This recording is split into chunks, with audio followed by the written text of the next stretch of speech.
Salut tout le monde, j'espère que vous passez un bel avant-midi, un beau midi. Bienvenue à Je m'oriente en live avec Jeunes Explos. On est là jusqu'à 13 heures. Je m'appelle Thomas Bourgault, je suis animateur journaliste à la radio, sur le web, la télévision. Très content pour une deuxième année consécutive d'être l'animateur des webinaires et des capsules web Jeunes Explos, qui est en gros un organisme là, rapidement à but non lucratif. On aide les jeunes à s'orienter dans leur choix de carrière, à leur donner des informations et organiser des rencontres avec des mentors, des experts comme celle d'aujourd'hui dans le cadre de la semaine de la géomatique. Un gros merci en passant au Cégep Limoilou qui est notre partenaire cette semaine. C'est grâce à nos partenariats qu'on peut mettre en place des beaux projets comme celui-ci. Si vous avez des questions pour notre expert, je vous invite à les écrire dans la boîte de conversation en commentaire. Moi, je fais le relais avec Marie-Lise Roux, qui est technicienne en géomatique, également pilote de drone. Si jamais, d'ailleurs, vous manquez ou un ami à vous, une amie manque le webinaire, le live d'aujourd'hui, ben, c'est en rediffusion, c'est sur le web, donc c'est jamais perdu.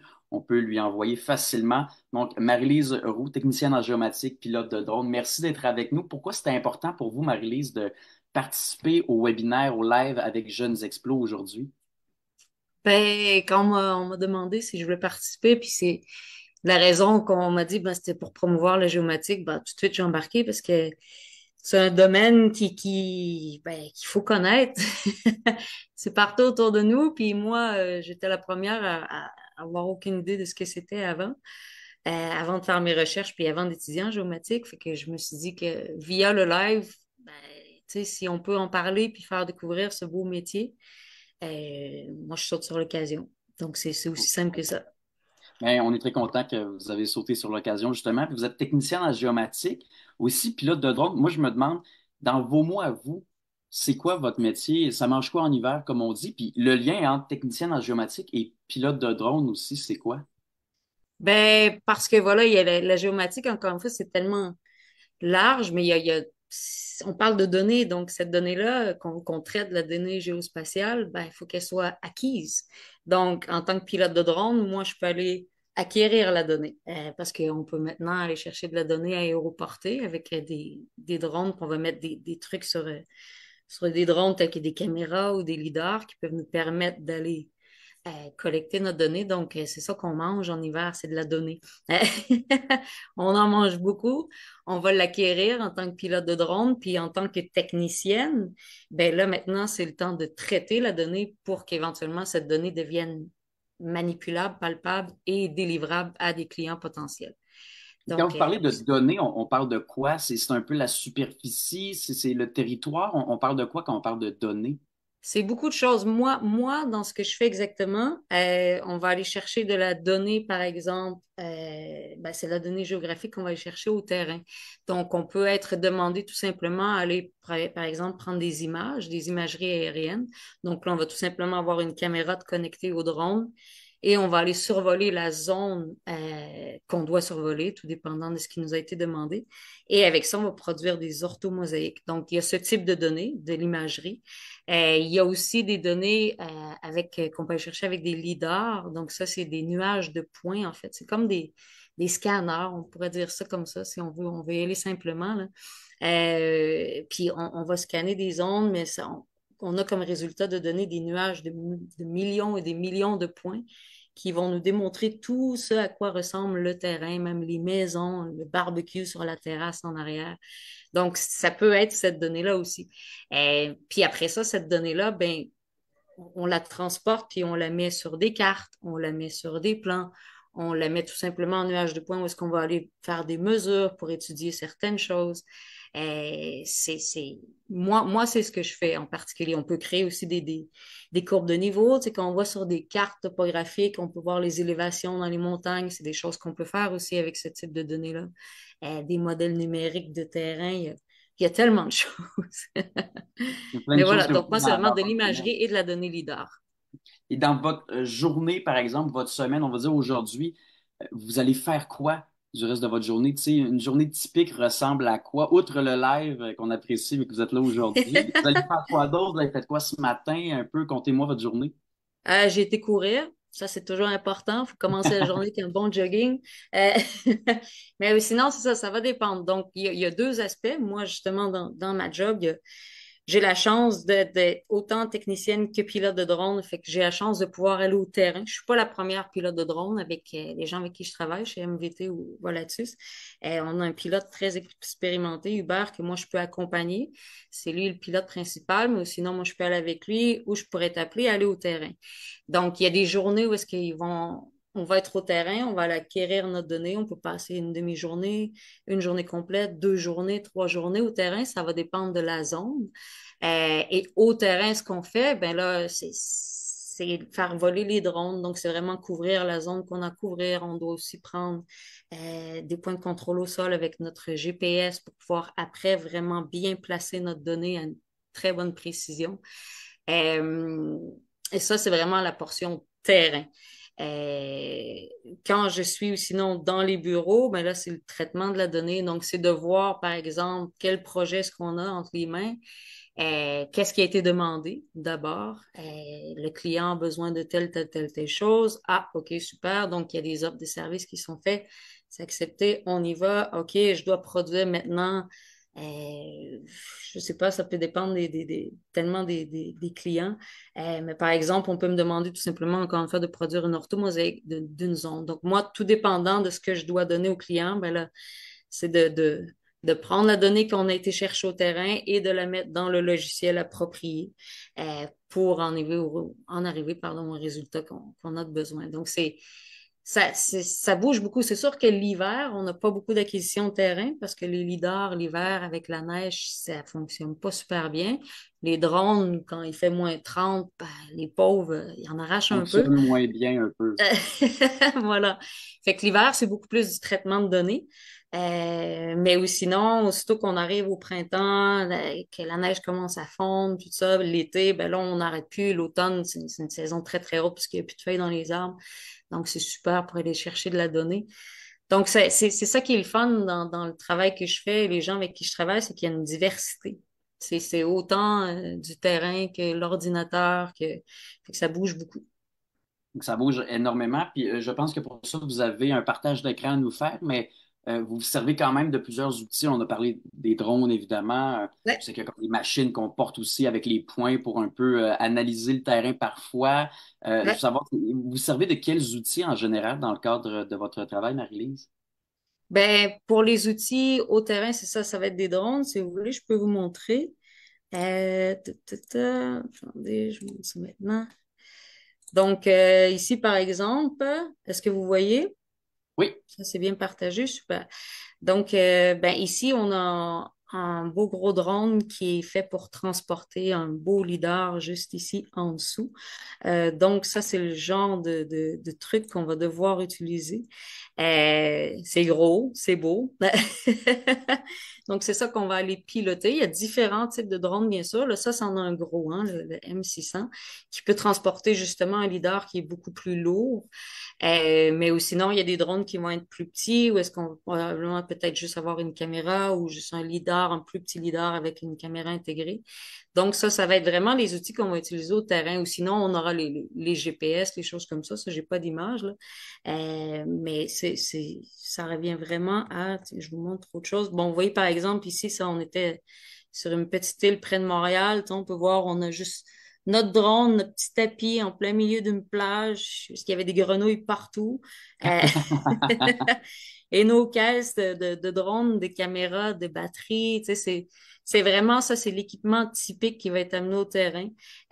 Parfois aussi, ça peut être, l'acquisition de données peut se faire avec des hélicoptères et non pas des drones. Ben là, on avait les deux. Là, on peut voir ici un drone et l'hélicoptère ici.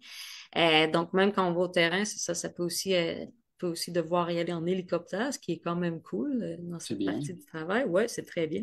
Mais c'est ça, c'est toujours ça, hein. C'est toujours ces caisses-là qu'on voit partout. Des drones, des lidars, des caméras, des batteries. C'est vraiment l'équipement typique. Là, ici, on a un plus petit drone aussi avec un plus petit lidar, le L1. Un autre, ouais, et ça ici, ça c'est un autre lidar, c'est le même gros. Ici, on devait faire un modèle 3D de la cathédrale à Rimouski. Donc voilà, c'était tout simplement ça, le gros drone qui est là avec le lidar en dessous. Donc ça, c'est vraiment l'équipement typique au terrain. Donc, vous avez quand même des beaux jouets là, dans le cadre de votre travail. Ouais, dire comme ça. Mais au niveau de la formation, au niveau des études, premièrement, pour être technicienne en géomatique, votre parcours académique ressemblait à quoi? Puis ensuite, pour pouvoir piloter des drones, est-ce qu'il y a des formations supplémentaires à faire? Ouais, ben moi en fait voilà encore une fois moi j'ai découvert la géomatique en faisant des recherches parce que moi j'aime encore les cartes. J'ai toujours aimé les cartes, peu importe où ce que je vais, moi j'ai encore mes cartes papier, j'analyse tout ça et je voulais retourner aux études puis faire des cartes. Puis ben je suis tombée sur géomatique.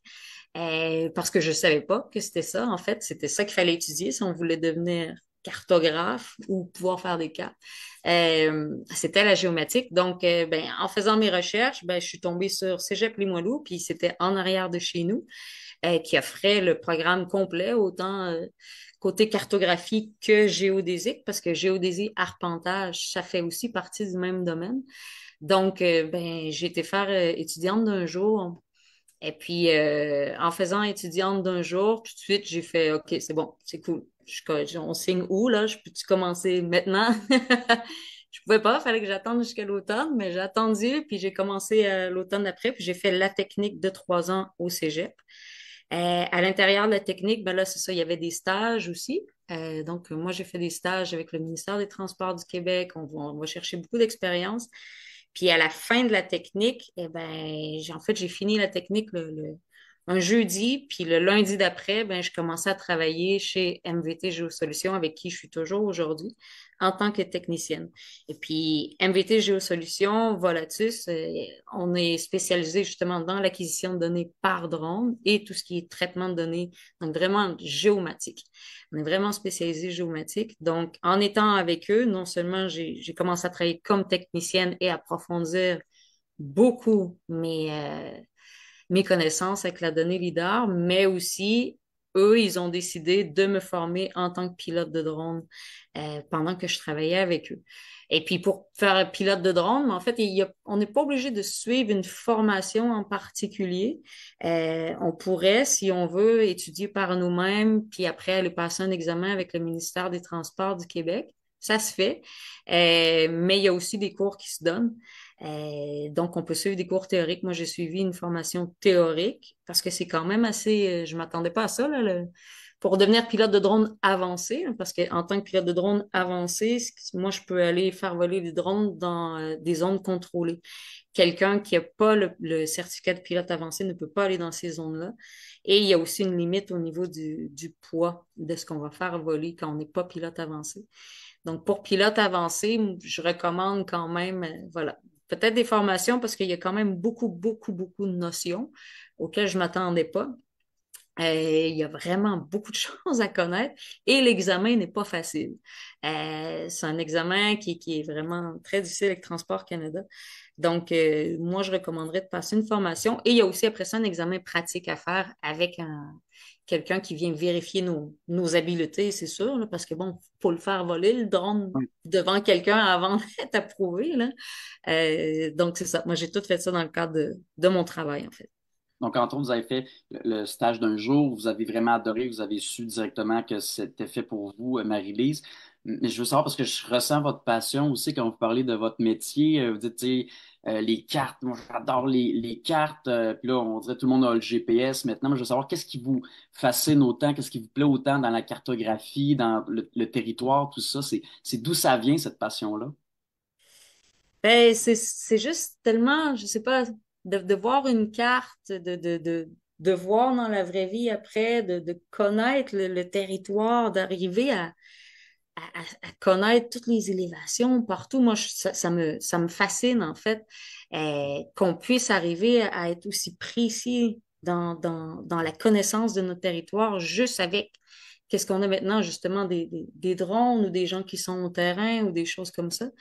Puis c'est quand même, c'est quelque chose qui est très, très aussi, tu sais, c'est reconnu, puis c'est valable, je sais pas comment dire, tu sais, ça a une valeur que vraiment, tu sais, c'est les ministères qui vont être des clients maintenant, ils ont besoin donc c'est des choses qui sont tellement précises, on arrive tellement à avoir une précision que c'est des choses que maintenant, tout le monde peut s'y fier, en fait.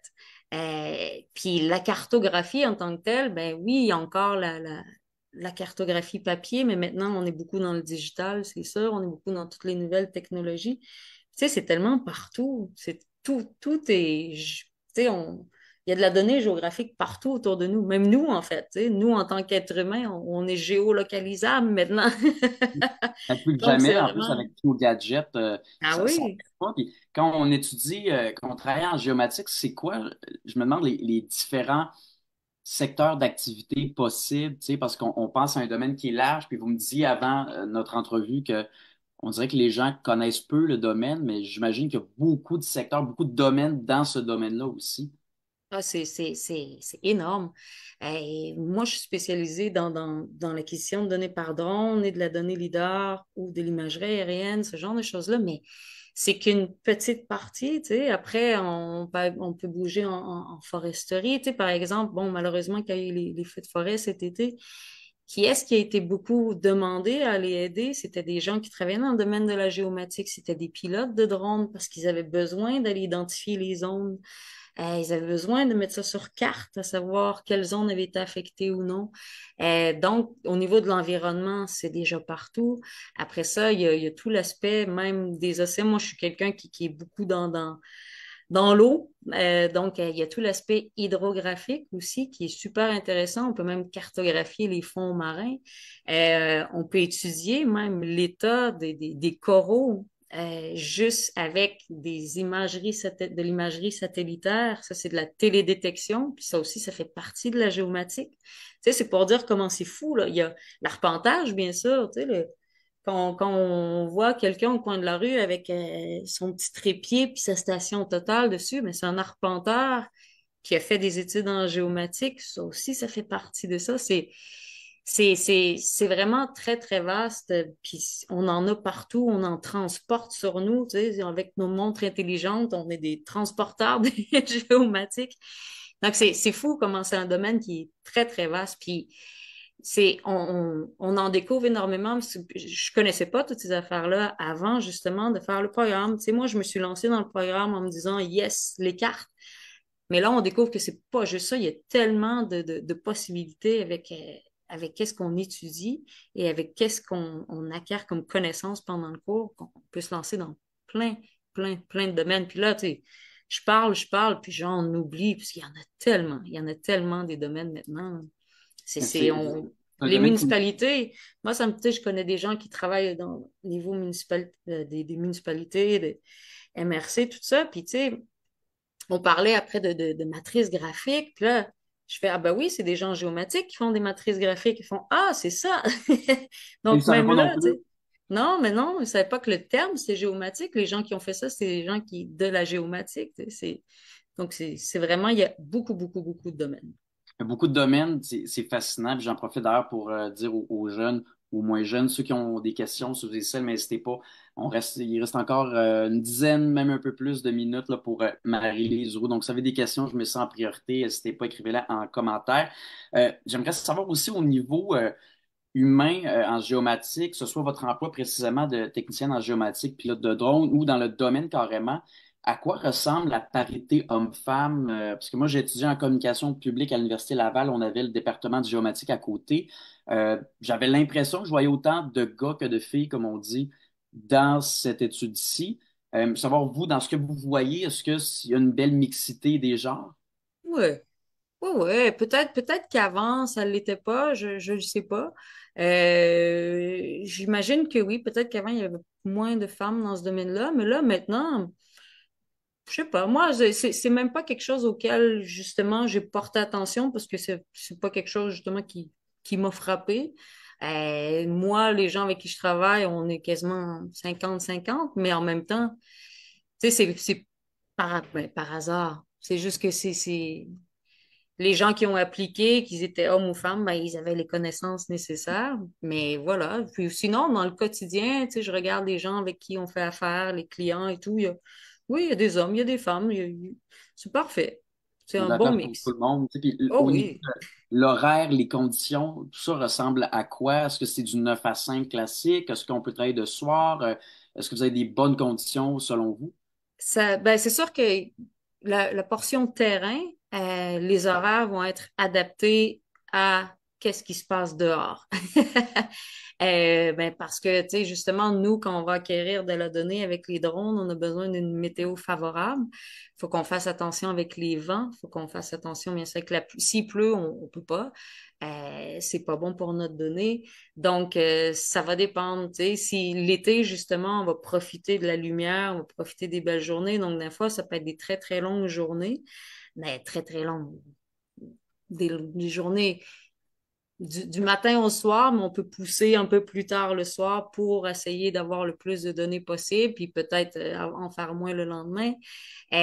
Par contre, l'hiver, tu sais, on a fait un contrat à la fin de l'année, c'était vraiment en début d'hiver, on n'avait pas beaucoup de lumière, comme on était vraiment dans les journées très courtes de l'année, avec la luminosité. Donc, c'était une journée qui était courte, hein, c'était pas long qu'on était déjà de retour à l'hôtel à 3h30 de l'après-midi, on avait déjà fini.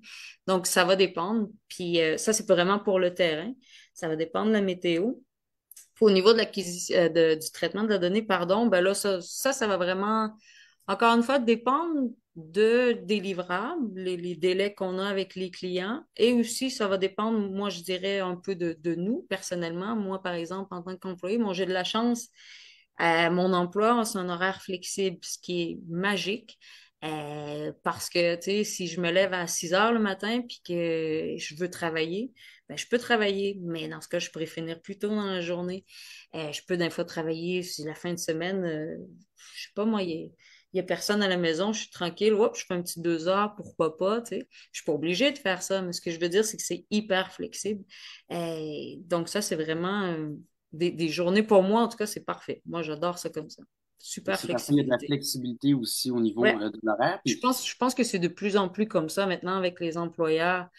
Tu sais, s'il y a une bonne confiance, c'est sûr qu'il faut quand même avoir une bonne relation avec son employeur parce que veut pas, tu sais, on est beaucoup en télétravail, puis mais sinon, si on a une bonne confiance qui fait qu'on peut faire un peu comme ça, puis on peut même travailler à distance. Tu sais, moi, si un jour je décide l'autre jour j'étais partie, mais je travaillais du train. Pendant que j'étais dans le train, je leur avais dit bon ben je vais travailler pendant 3 heures, je vais être dans le train. Donc, la fois la connexion, ça va être up and down. Non, non, il n'y a pas de problème. C'est super, tu sais. C'est vraiment, vraiment magique de pouvoir travailler comme ça. et au niveau de ce que ça prend pour, je ne veux pas dire nécessairement être bon ou bonne, mais pour être heureux ou heureuse en géomatique, selon vous, Marie-Lise, c'est quoi les qualités qu'il faut tenter de développer, tu sais, justement pour être bien dans ce domaine-là? Pas nécessairement des qualités qu'il faut détenir en tant que jeune, mais qu'on essaie de travailler le plus possible. Selon vous, c'est quoi ces qualités-ci? Ben, c'est sûr qu'il faut un souci du détail quand même, parce qu'on parle de travail de précision, on parle de choses qui sont localisées, donc il faut que ça soit au bon endroit. Donc, il y a quand même un souci du détail, je pense, qui est important dans ce domaine-là. Puis sinon, faut aimer la diversité justement la diversité parce que c'est tellement flexible. Puis il faut aussi aimer, moi, je dirais, euh, tu sais, on aime ça être dehors, on aime ça aller explorer, on aime ça. Moi, je suis quelqu'un qui a voyagé pendant 15 ans avant de retourner aux études, puis ça me correspondait parce que justement, on découvre. En faisant ce travail-là, on vient qu'à découvrir, même si on va pas voir l'endroit de notre propre œil, on le voit sur notre écran, on découvre cet endroit-là, comment il est fait, tout ça, ça nous permet de voyager. Moi, ça m'a permis de découvrir le Québec que je connaissais pas. Je ne le connaissais pas assez. Fait que ça m'a permis de découvrir mon chez nous via la donnée. Donc, ouais, ça prend une passion, je pense, pour la nature et le voyage qui est quand même habituellement facile à avoir. Et est-ce que le côté humain prend une bonne place dans votre travail? Parce qu'il y a beaucoup de, je pense, d'analyse, de calcul. On peut travailler sur le terrain, c'est assez hybride, mais à quel point le côté humain, le côté travail d'équipe prend une place importante dans le cadre de votre domaine en géomatique? Ben où est-ce que je suis? On est quand même une petite équipe. Donc, on est très près. Puis, tu sais, le côté humain, même si on est en télétravail ou dans les bureaux en train de traiter de la donnée, on est toujours en train de communiquer parce que, bon, qu'est-ce que tu en penses? Viens voir telle chose, ah, ça, qu'est-ce qui est arrivé, tout ça. Donc, on est très près aussi, puis on se parle très, très souvent. Puis au terrain, ben là, c'est sûr que, tu sais, au terrain, c'est rare qu'on y va seul, ça peut arriver, mais habituellement, on y va à deux ou quoi que ce soit. Donc, il y a cet aspect social-là aussi qui est là. Donc, ça serait facile de dire qu'on est devant l'écran toute la journée puis qu'on fait que, mais non, mais tu sais, on a beaucoup de choses qui se passent en discutant sur Teams, en partageant telle image de telle donnée, pourquoi c'est comme ci, pourquoi c'est comme ça. Donc, il y a vraiment toujours une communication qui est là tous les jours. Donc, il y a de la communication, vous n'êtes pas vraiment laissé à vous-même, là, il y a vraiment un contact humain qui est Oh important. oui. Ouais. Euh, Parenthèse pour les jeunes, il reste encore quelques minutes. Si vous avez des questions pour Marie-Lise Roux, qui est technicienne en géomatique, puis là, de drone, c'est encore le temps.